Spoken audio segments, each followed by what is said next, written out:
আসসালামু আলাইকুম রহমতুল্লাহি বারাকাতু। বিসমিল্লাহির রহমানির রহিম। হুজুর আকরাম সাল্লাল্লাহু আলাইহি ওয়াসাল্লাম ইরশাদ করেন, কিয়ামতের দিন সর্বপ্রথম যাহাদের বিচার হইবে তাহাদের মধ্যে প্রথম ব্যক্তি হইবে শহীদ।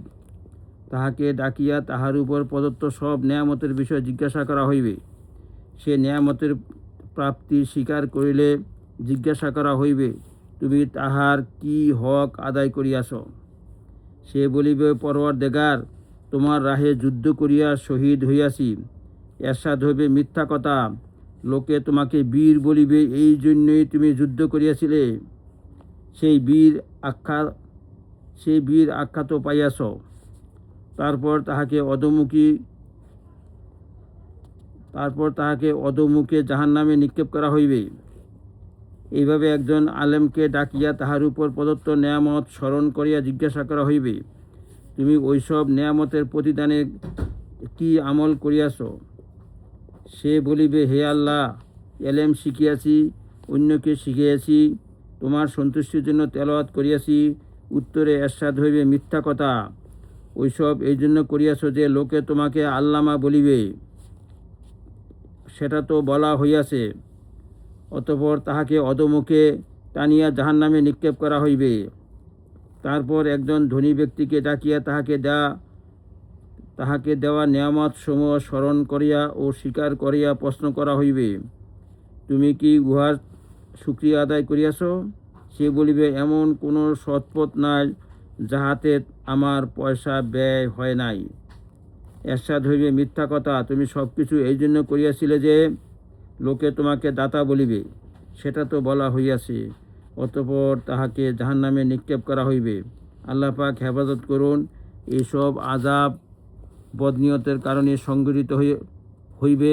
কাজে সকলকে নিয়ত পরিষ্কার করিয়া সর্বদা ভীত সন্তুষ্ট থাকিতে হইবে এবং দোয়া করিতে হইবে যে আল্লাহ পাক যাবতীয় ত্রুটি বিচ্যুতি ক্ষমা করিয়া আমাদের রোজা কবুল করুন। উপরের 6টি বৈশিষ্ট্য সাধারণ নেককারদের জন্য জরুরি, কিন্তু খাস খাস লোক ও প্রিয়জনদের জন্য আরও একটা জিনিস বাড়াইতে হইবে।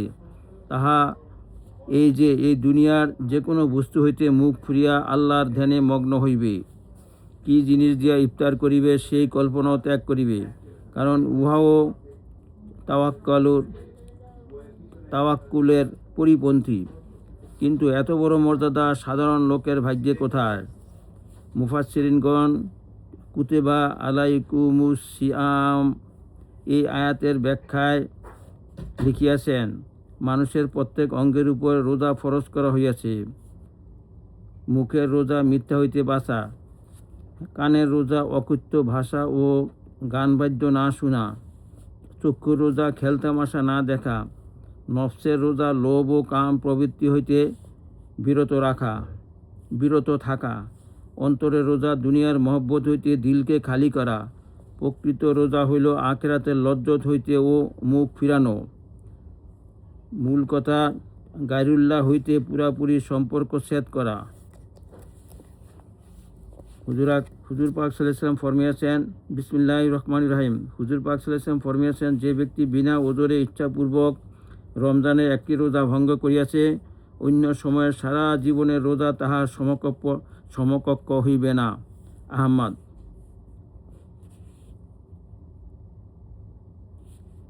ফায়দা, হযরত আলী রাদিয়াল্লাহু আনহুর অভিমত, বিনা কারণে রমজানের একটি রোজা নষ্ট করিলে সারা জীবন রোজা রাখিলেও ক্ষতিপূরণ হইতেই পারে না।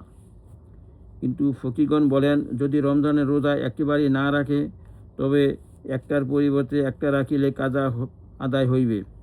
কিন্তু রোজা রাখিয়া ভঙ্গ করিলে একটা ছাড়াও ক্রমাগত 2 মাস কাফফারা রোজা রাখিতে হইবে, তবে রমজানের ফজিলত কখনো হাসিল হইবে না। আর যাহারা শুরু হইতে রোজার ধারে না, তাহারা ইসলামের পঞ্চভিত্তির একটির মূলে কুঠারাঘাত করিল। সে আদমশুমারিতে মুসলমান হইতে পারে, কিন্তু আল্লাহর ফিরিস্তিতে সে মুসলমান নয়। এমনকি হযরত ইবনে আব্বাস রাদিয়াল্লাহু আনহু বলেন, ইসলামের ভিত্তি 3টি, কলেমা, নামাজ, রোজা। যে এই 3টির একটিও তরক করিল সে কাফের, সে হত্যার যোগ্য। অনেক বদভক্ত মূর্খ রহিয়াছে, যাহারা রোজা তো রাখি না, বরং রোজার সহিত বেয়াদবি ও বিদ্রুপ আচরণ করে এবং বলে, যাহার ঘরে ভাত নাই সেই তো রোজা রাখিবে, যাহার ঘরে ভাত নাই সেই তো রোজা রাখিবে, বা আমাদেরকে উপবাস রাখিয়া আল্লাহ লাভ কি? এইসব কথা ইমান নষ্ট হইয়া যায়। কেহ সারা জীবন কোনো আবাদত না করিলেও কাফের হয় না, কিন্তু শরীয়তের যে কোনো ছোট বিধানের সহিত উপহাস করিলে বেঈমান হইয়া যাইবে। এইসব লোক কতলের যোগ্য। ইসলামী হুকুমত নাই বশত কতল করা না হইলেও সকলকে ওই কথার উপর আফসোস করিতে হইবে ও অন্তরে উহার নিন্দা করিতে হইবে। ইসলামের 5টি রোকন, সেই 5টি রোকনের অন্যতম হইতেছে রোজা, সর্বপ্রথম তাওহীদ ও রিসালাতের স্বীকৃতি, অতঃপর নামাজ, রোজা, যাকাত ও হজ। বহু মুসলমান রয়েছে যাহারা আদমশুমারিতেই মুসলমান হিসাবে গণ্য হয়, কিন্তু ইসলামের 5টি রোকনের একটিও পালন করে না। ইতিপূর্বে আবদুল্লাহ ইবনে আব্বাস রাদিয়াল্লাহু আনহুর নিকট একটি হাদিস উল্লেখ করা হইয়াছে। উক্ত হাদিসে তিনি বলেন, ইসলামের 3টি বুনিয়াদ কলেমা, নামাজ ও রোজা। কেহ যদি এই 3টির একটিও ত্যাগ করে তবে সে কাফের। এই রকমের কাফের ব্যক্তিকে মারিয়া ফেলা জায়েজ। উলামায়ে কেরাম অবশ্য শর্ত জুড়িয়া দিয়েছেন যে, যাহারা উল্লিখিত বিধানের যে কোনো একটি অস্বীকার করে তাহারা কাফের, অর্থাৎ শুধু আমল তরক নহে, বরং আমলে অস্বীকৃতিতেই কাফের বিবেচিত হইবে। কিন্তু এটা ঠিক যে রাসূলুল্লাহ সাল্লাল্লাহু আলাইহি ওয়াসাল্লামের হাদিসের প্রতি ও নামাজে কিয়াম অসাধারণ গুরুত্ব আরোপ করিয়াছেন। যারা ফরজ আদায় করে না তাহাদের উপর আল্লাহ ভীষণ ক্রুদ্ধ হন। আল্লাহর ক্রোধ হইতে আত্মরক্ষা করা আমাদের সকলের কর্তব্য, কেননা মৃত্যু কাউকে রেহাই দিবে না। বহু লোক রোজা রাখে না, এটা যেমন সত্য, তেমনি বহু লোক রোজা সম্পর্কে এমন গুরুতর কথা বলে যাহাতে তাহারা কুফরি পর্যন্ত পৌঁছিয়া যায়। যেমন অনেকে বলে যে, রোজা তো তাহারা রাখিবে যাহাদের ঘরে খাবার নাই, মানুষকে ক্ষুধার্ত রাখিয়া আল্লাহর কি লাভ ইত্যাদি। মনে রাখা আবশ্যক যে, দিনের ছোটোখাটো বিষয় লইয়া ঠাট্টা তামাশা করিলেও মানুষ কাফের হইতে পারে।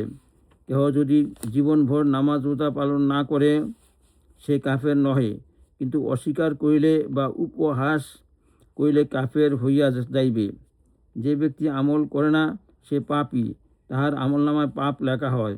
আর যে ব্যক্তি আমল করে সে পারিশ্রমিক পায়। কিন্তু দিনের ছোটোখাটো বিষয়েও ঠাট্টা তামাশা করা কুফরির অন্তর্ভুক্ত। এরূপ অস্বীকৃতি এবং ঠাট্টা তামাশার কারণে সারা জীবনের পুণ্য নষ্ট হইয়া যায়। কাজেই শরীয়তের কোনো বিধান সম্পর্কে, এমনকি রোজার সম্পর্কেও ঠাট্টা তামাশার কোনো কথা উচ্চারণ করা যাইবে না। এ ব্যাপারে সকলকে সতর্ক থাকিতে হইবে।